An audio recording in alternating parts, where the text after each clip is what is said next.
menyempatkan waktunya untuk hadir dalam kegiatan konferensi pers pada hari ini, di mana dalam agenda hari ini kami selaku kuasa hukum akan menanggapi apa yang menjadi pembicaraan antara anak yang berhadapan hukum yang bernama Angga alias Angga bin Nabali yang bertemu sama Bapak Kapolres Buton pada tanggal 8 April ya, yang 8 April 2001 yang menerangkan bahwa anak yang berhadapan hukum Angga alias Diki memang benar bahwa selama dalam proses pemeriksaan anak tersebut yang berhadapan hukum mengalami penyiksaan yang berulang untuk mengakui suatu perbuatan tindak pidana pencurian di Desa Kuraa, Kecamatan Syota Pinang, Kabupaten Buton, yang tepatnya di rumahnya Bapak Saruli SPD. Anak tersebut dalam pengakuan di hadapan Bapak Kapolres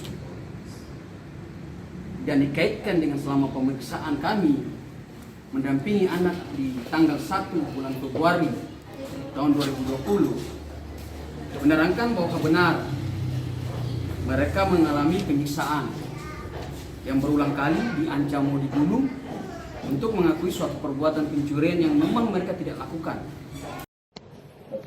Saya sudah mengaku, saya sudah sedang mengaku cepat, masih sudah saya punya bagian leher itu, kalau saya bilang ya saya berbohong ini, saya bilang saya ambil dengan saya kakak itu. Pas mereka cari dia, saya punya kakak itu. Saya punya kakak, dia kira saya lapor dia untuk diambil HP itu tidak tanpa izin. Kalau saya punya kakak kiranya begitu, bila tidak, langsung saya diambil surat, saya dibawa juga di belakang, dipukul terus 2 kali. Di lempar aspal sampai kita duduk itu bedang. Kalau saya berbohong itu pada saya dipukul, saya berbohong dia saya yang ambil, saya pakai mobil. Saya tanya pakai mobilnya siapa, orang di kampung kan. Ya, saya tahu orang di kampung itu cuma nama aslinya yang punya mobil. Dan saya bilang namanya mungkin aslinya mungkin mobilnya aslinya, langsung ditarik dengan aslinya pas sendirinya. Langsung pas terakhir saya dibawa di Kalantani sama Pak Edi, saya diancam mau dibunuh, kalau kamu sudah mengaku kamu ambil uang itu, kamu dibunuh, saya ikat kamu di Pemalang, masa Pemalang, kalau saya berbohong lagi, saya tidak, memang saya yang ambil uang tapi tidak ambil HP. Saya bilang mengaku nih, kamu yang ambil HP dong? Saya bilang dia tidak ambil HP, cuma ambil uang. Langsung saya pada saat diancam lagi, saya bilang dia aku yang ambil HP. Itu langsung dia bawa saya lagi di Milian, bawa kembali saya di Kapolres. Jadi kamu mengaku semua itu karena takut diancam tadi ya? Iya. Ngarang-ngarang itu semua gitu.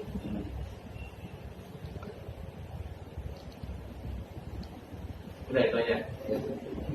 Terima kasih ya. Saya sudah dengar pengakuan.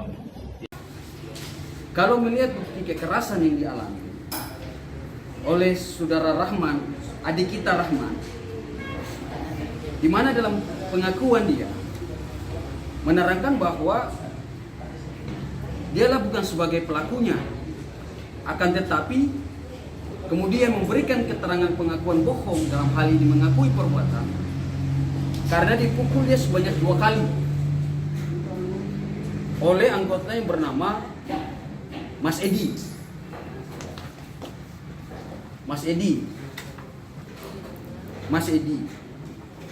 Yang kemudian oleh atas nama Rahman, Angga juga menerangkan bahwa dipukul oleh Mas Edi, sekaligus dilempar mulutnya pakai asbak besi, mengalami luka tepat di bibir dia.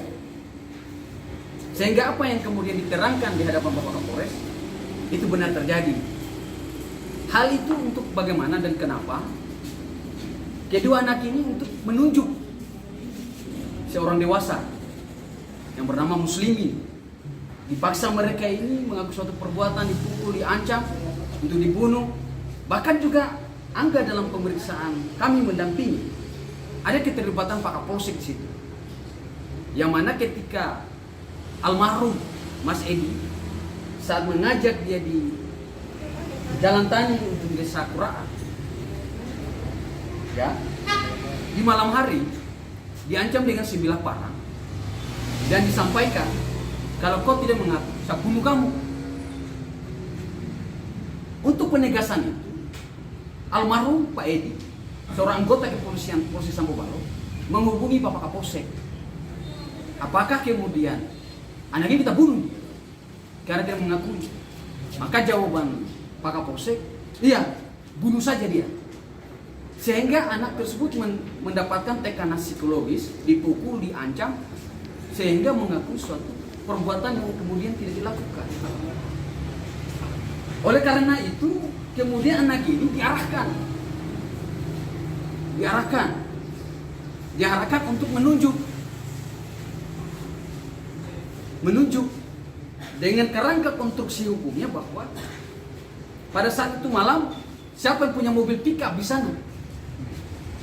Kalau yang punya mobil pickup adalah Muslimin, maka Muslimin lah kemudian juga mendapatkan tindakan yang sama seperti anak yang di bawah umur yang disampaikan kepada Bapak Kapolres bahwa kami ini Pak diancam, dipukul, dianiaya. Itu memang fakta terjadi. Nanti kita akan buktikan pada berita acara pemeriksaan anak tanggal 1 bulan Februari. Saat itu kita mendampingi. Dia menerangkan, kami Pak berbohong sehingga mengakui perbuatan itu. Karena kenapa kita mengakui? Karena kami disiksa, dipukul. Ini dipukul tepat pada ulu hati dua kali, termasuk juga dijepit tangannya pakai besi jarinya apa? Jari-jarinya dijepit dengan besi jari-jarinya pintu untuk mengakui suatu perbuatan yang tidak dilakukan. Kalau anak ini dilempar pakai asbak besi, dipukul 2 kali oleh bapak yang bernama penyidik adalah Darvi Sulsir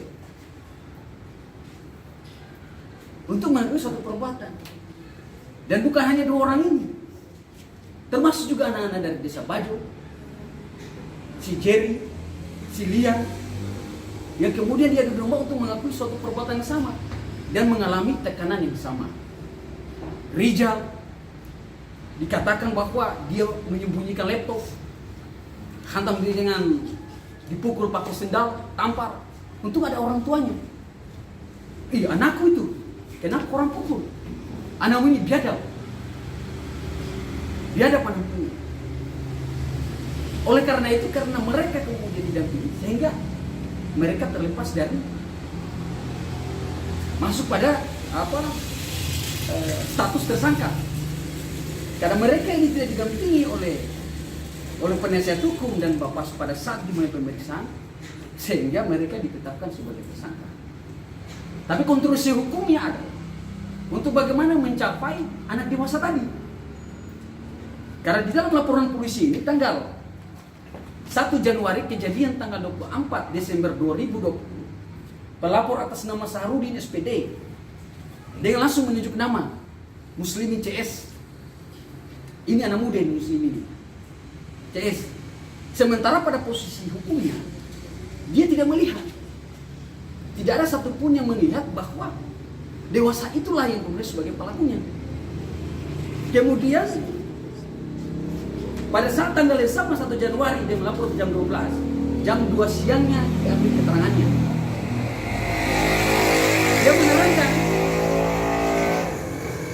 Dia menerangkan bahwa saya tidak melihat siapa pencurinya. Tapi saya tahu dari Bapak polisi pada saat ditangkap. Penangkapannya tanggal 3.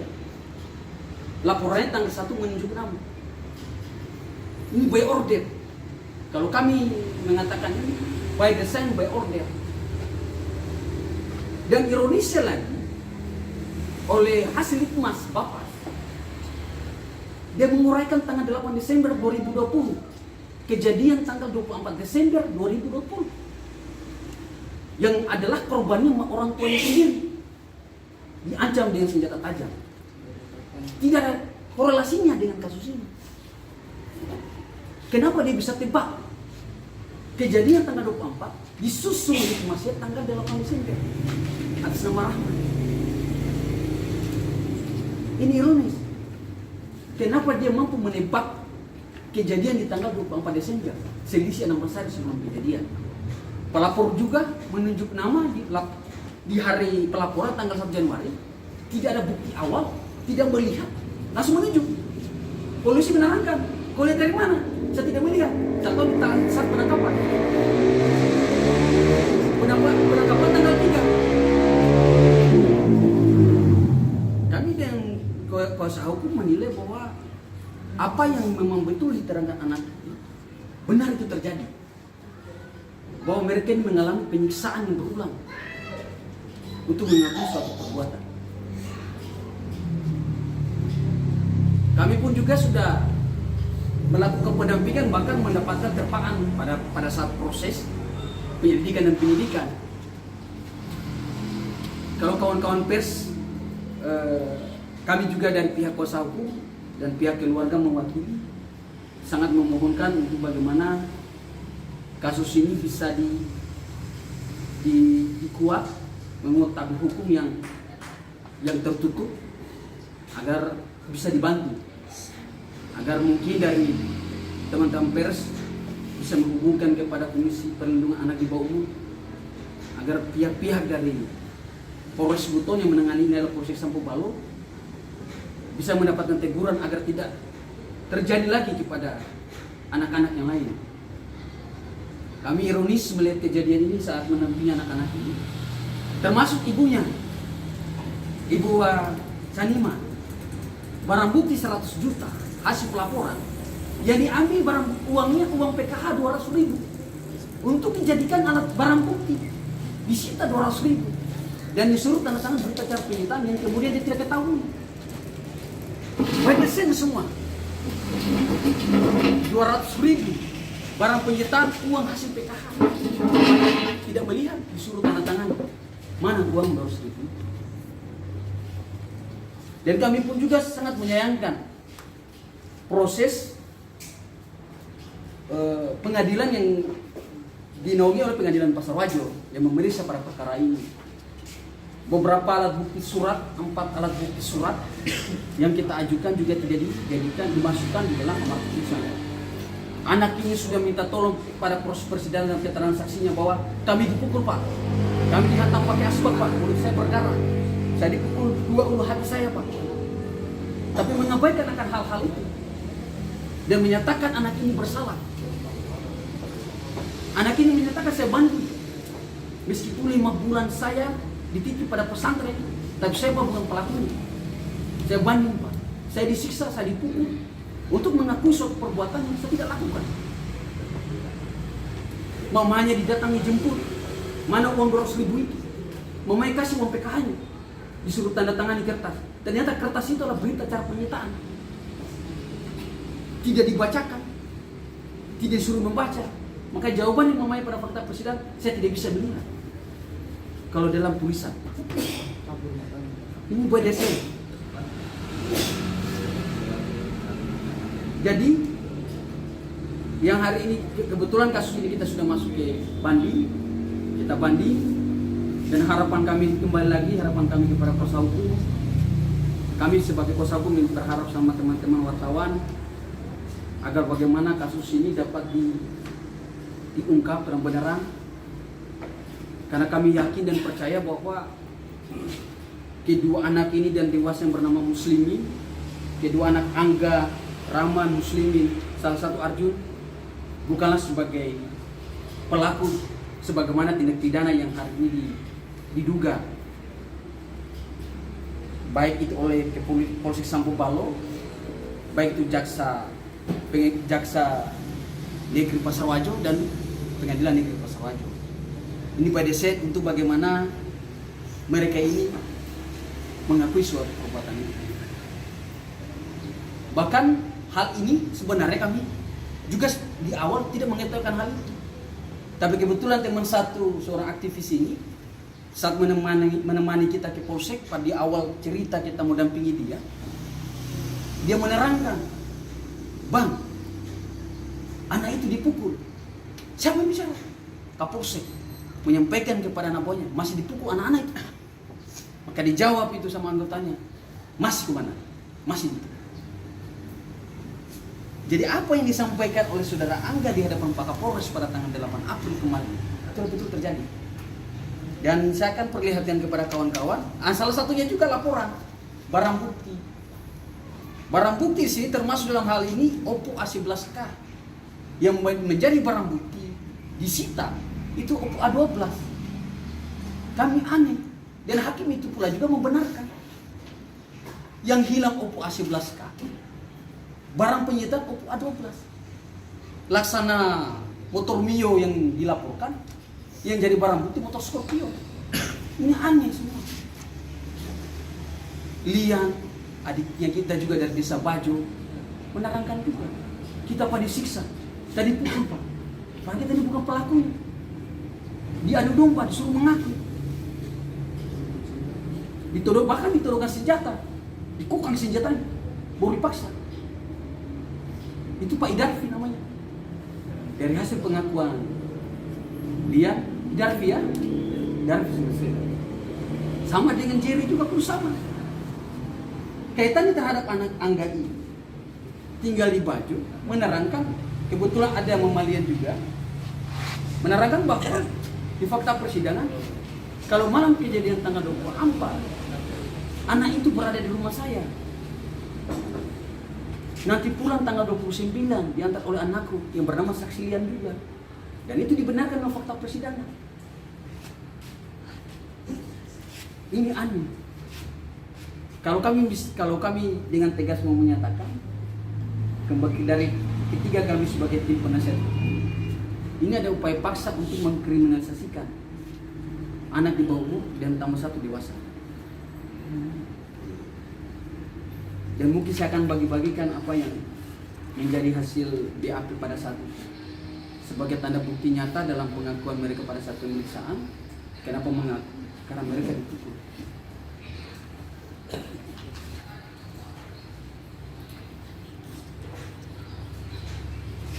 Bahkan selanjutnya di dalam proses berjalannya persidangan, jaksa yang bernama Indra juga memukul bersangkutan. Kenapa kau berbelit-belit dalam memberikan penghukuman? Polisi, jaksa juga pun turut serta dalam melakukan penganiayaan anak di bawah umur. Apa yang dipukul? Di sini 2 kali, sini 2 kali ditangkap. Di sini 2 kali di perut, Di dada 2 kali. 2 kali di dada, Dan ditampar. dan ditampar.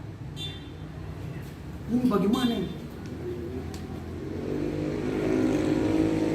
Dan ada satu hal yang disampaikan ya. Ada dia bilang kamu itu tadi keterangan Naatu, kamu itu dia bahwa dia yang melakukan, nanti saya kasih kamu HP 1 buah. Dan juga anak ini diberikan iming-iming. Kau mengakui saja, nanti saya kasih kamu HP 1 buah. Jaksa yang bernama Pak Indra. Kau mengaku saja, saya kasih kau uang. Kasih kau HP. Ini luar biasa kejadian ini.